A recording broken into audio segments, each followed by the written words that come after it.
नमस्ते दोस्तों, गए क्लास में हमने लेखक प्रेम स्वरूप श्रीवास्तव लिखित जन्मदिन इस कहानी पाठ का और हिंदी व्याकरण का अभ्यास किया। हमने सीखा कि अनजान बबलू उस अगला जो हमने हिस्सा पढ़ा उसमें जो अनजान बबलू होता है वो किस तरह का बर्ताव करता है, किस तरह का पानी का गैर उपयोग करता है, पानी का नाश करता है और साथ ही साथ बिजली का भी नाश करता था, चाहे वो घर में हो या स्कूल में, किसी की भी नहीं सुनता था। तो इसके कारण यहाँ पर पानी और बिजली का बड़ा नुकसान होता था। तो देखो, पानी और बिजली दोनों बहुत अनमोल होते हैं, महत्वपूर्ण होते हैं। जैसे पानी को हम पानी यानी जीवन बोलते हैं, तो देखो पानी कितना महत्वपूर्ण होता है। तो यहाँ पर पानी का वापर हम लोगों ने ठीक से करना चाहिए और बिजली का भी ठीक से वापर हमें करना जरूरी होता है, क्योंकि उनका भंडार भी सीमित होता है, कम मात्रा में होता है। इसलिए यह हमें ये बात जानना बहुत जरूरी होती है, आवश्यक होती है। यह जानकारी हमें अभी पढ़नी है, यह जानकारी हमें ध्यान में रखनी है। तो देखो दोस्तों, अब हम बाकी हिस्से का अभ्यास करेंगे।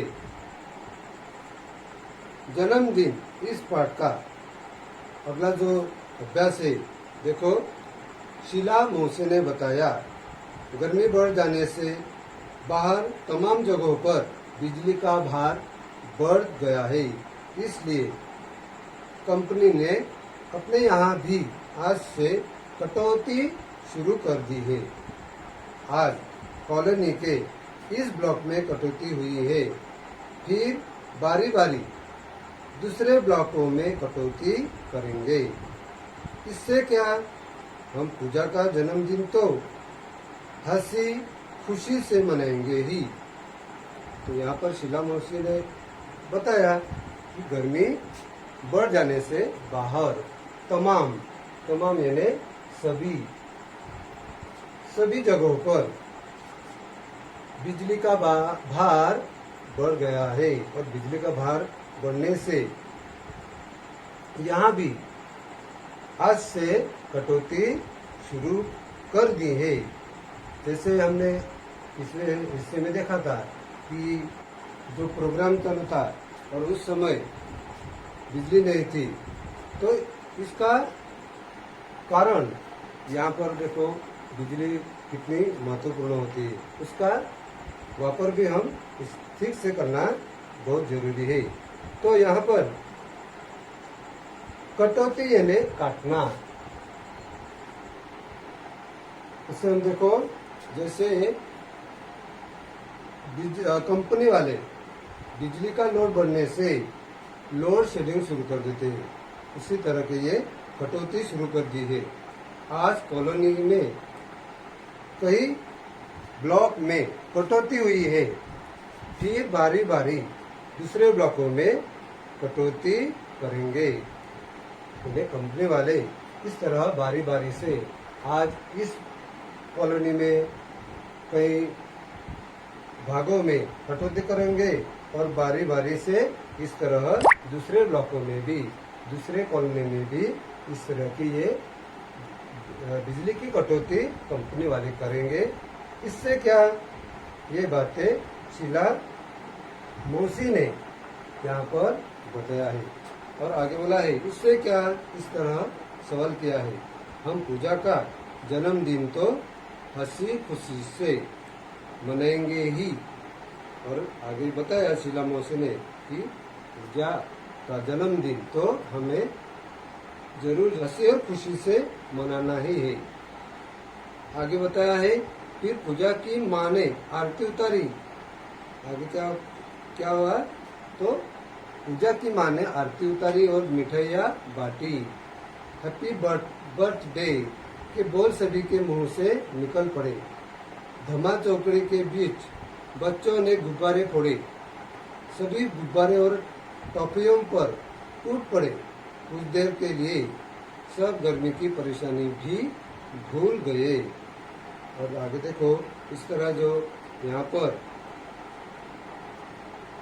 पूजा का जो जन्मदिन था वो मनाने के लिए यहाँ पर माँ ने आरती उतारी और मिठाइयाँ बांटी और हैप्पी बर्थडे के बोल सभी के मुंह से निकल पड़े। जैसे हम भी आप में से किसी का हैप्पी बर्थडे रहा तो जैसे क्लास में इस तरह का हैप्पी बर्थडे मनाते हैं उसी तरह।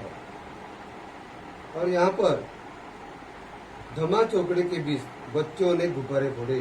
धमा चौकड़ी हमने पहले उसका अभ्यास किया है, मुहावरा का। धमा चौकड़ी यानी धूम मचाना। तो यहाँ धूम मचाने के बीच बच्चों ने क्या किया? धूम मचाते समय गुब्बारे फोड़े। सभी गुब्बारे और टॉफियों पर टूट पड़े। गुब्बारे पकड़ने लगे और उसके साथ ही साथ बच्चों ने क्या किया? तो टॉफियों पर ये बच्चे टूट पड़े। टॉफियों यानी चॉकलेट, टॉफिया यानी चॉकलेट। तो गुब्बारे पकड़ने और टॉफियों को लेने के लिए ये सब टूट पड़े। कुछ देर के लिए सब गर्मी की परेशानी की जो मुसीबत थी वो सब यहाँ पर भूल गए। कुछ देर के लिए, कुछ वक्त के लिए ये सभी बच्चे यहाँ पर परेशानी भी यहाँ पर भूल गए। परेशानी यानी नाराजी। आगे बताया देखो, कुछ देर बाद शीला मौसी बोली, अच्छा बच्चों, अब धमा चौकड़ी बंद करो, सबका खाना लग गया है, आओ जल्दी करो। सब खाने की मेज पर पहुंच गए। इस बीच बबलू को बहुत जोरों से प्यास लग गई। मगर देखो, कुछ देर बाद शीला मौसी बोली, अच्छा बच्चों, अभी समझो बर्थडे का प्रोग्राम हो गया, अभी आगे का प्रोग्राम क्या है? तो चलो अभी क्या करना है? तो अभी जो धमा चौकड़ी है, धूम मचाने का जो सिलसिला है वो बंद करो और सबका अभी खाना लग गया है, इसलिए अभी आप लोगों को क्या करना है? तो खाना खाना है। तो इसलिए आओ जल्दी करो। सब खाने की मेज पर पहुंच गए। शीला मौसी ने जो यहाँ पर आदेश दिया, ऑर्डर किया कि चलो अभी सबको खाना खाना है, तो ये सब अभी मेज तरफ खाना खाने जाते हैं। इस बीच बबलू को बहुत जोरों से प्यास लग गई, मगर शायद पानी न होने से सभी के गिलास आधे ही भरे हुए थे।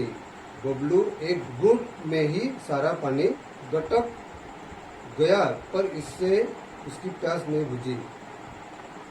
फिर भी वह खाने में जुट गया। 2-4 कौर भीतर जाते ही उसकी प्यास और भड़क उठी। वह प्यास से बेचैन हो उठा। गर्मी अलग परेशान कर रही थी। वह पानी पानी चिल्लाने लगा, लेकिन पानी का जग खाली पड़ा था। तो देखो, अभी सब खाना खाने मेज की तरफ पहुंच गए। इस बीच बबलू को बहुत जोरों से प्यास लग गई और इस बीच तब तक बबलू को बहुत प्यास लगी, मगर शायद पानी न होने से सभी के गिलास आधे ही भरे हुए थे। अभी बबलू एक घूंट में ही सारा पानी गटक गया। अभी जो थोड़ा बहुत पानी था, वह पानी बबलू ने क्या किया? तो सारा पानी वह घटक गया, यानी उसने क्या करा, घटकना यानी निगलना। तो एक साथ में वो पानी उसने खत्म कर दिया, क्योंकि उसे बहुत जोर से प्यास लगी थी। अभी देखो, एक यहाँ पर थोड़े से पानी में या थोड़े से पानी के लिए उसकी प्यास नहीं बुझ पाई, फिर भी वह खाने में जुट गया।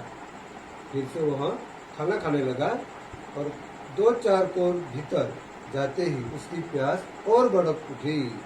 और ऐसे करते करते आगे 2-4 कोर भीतर जाते ही, यहाँ पर कोर यानी जैसे हम मराठी में बोलते ना, एक घास दोन घास, इस तरह जैसे वो खाना खाते गया वैसे आगे जाकर उसकी प्यास और भड़क उठी, उसे प्यास ज्यादा लगी। और यहाँ पर भड़क उठना, प्यास और भड़क उठना, इसका मतलब यहाँ पर है मुहावरा, उसका अर्थ है भड़क उठना और बढ़ जाना, यानी प्यास और बढ़ना। वह प्यास से बेचैन हो उठा। गर्मी अलग परेशान कर रही थी। देखो, यहाँ पर बबलू को पहले से उसकी प्यास बुझी नहीं, और ऊपर से यहाँ पर गर्मी अलग तरीके से और परेशान कर रही थी। यहाँ पर परेशान का अर्थ आपने समझ गया है, परेशान यानी नाराज। तो इसके कारण प्यास से और गर्मी से ये बहुत परेशान हो रहा था। वह पानी पानी चिल्लाने लगा, लेकिन पानी का जग खाली पड़ा था। वहाँ पर जग अभी खाली था, क्योंकि थोड़ा बहुत पानी था वो दिया गया था, और अभी जो जग है वह खाली पड़ा था। शीला मौसी मुंह बनाकर बोली, क्या बताऊं बेटे, इस ब्लॉक की पानी की टंकी की सफाई हो रही है। कोई बात नहीं बच्चों, अच्छा बुरा तो होता ही रहता है। तुम लोग खाना खाओ, अड़ोस पड़ोस में देखते हैं कहीं न कहीं से पानी तो मिल ही जाएगा। अभी यहाँ पर आगे शीला मौसी मुंह बनाकर बोली कि जैसे थोड़ा मुंह ये कर गए कि क्या बताओ बेटे, इस ब्लॉक की पानी की टंकी की सफाई हो रही है, और कोई बात नहीं, फिर भी कोई बात नहीं बच्चों, अच्छा बुरा तो होता ही रहता है। तुम लोग खाना खाओ, तब तक मैं क्या करती बोले, मैं अड़ोस पड़ोस में जाती और वहाँ पर देखती कि कहीं न कहीं से पानी तो मिल ही जाएगा। अड़ोस पड़ोस यानी जो हम बोलते ना आजू बाजू में। तो इस तरह यहाँ पर ये शीला मौसी यहाँ पर बबलू को यहाँ पर आगे बताती है, या सभी बच्चों को यहाँ पर बताती है कि अड़ोस पड़ोस में मैं पानी का इंतजार करती हूँ। तो यहाँ पर जो इस क्लास में अभी जो इस क्लास में हमने जो अभ्यास किया, यह आपको काफी में लिखना है, और जो प्रश्न दिए जाएंगे वो गृहपाठ के रूप में आपको काफी में लिखना है। धन्यवाद।